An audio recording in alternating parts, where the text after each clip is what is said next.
আজ ইংরেজি 231 ও 132 রুলস শিখব এবং কিভাবে 231 132 হয়ে যায় সেটাও জানব। তুমি সে ও আমি খেলবো, এখানে তুমি সেকেন্ড পার্সন, সে থার্ড পার্সন এবং আমি ফার্স্ট পার্সন। তাহলে এটা পরপরই বসে আছে, পরপর বসিয়ে দিলেই হবে সোজা। তাহলে তুমি সে আমি খেলবো, you he and I shall play, it's okay. কিন্তু যদি আমরা বাংলা এরকম বলি, সে তুমি আমি খেলবো, তাহলে সে হি প্রথমে কি বসবে? বসবে না।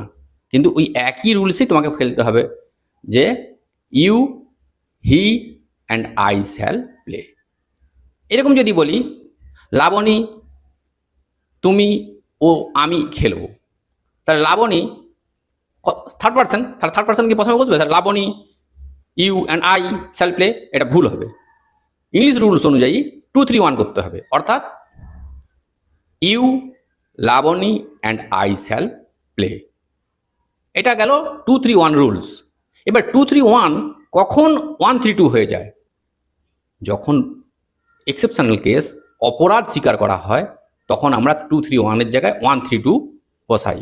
একই বাক্য, দেখো, তুমি সে ও আমি সমানভাবে অপরাধী, তাহলে তুমি ইউ হি অ্যান্ড আই এরকম বসালে, প্রোনাউন বা পার্সন বসালে হবে না, বসাতে হবে 132, অর্থাৎ I he and you are equally guilty.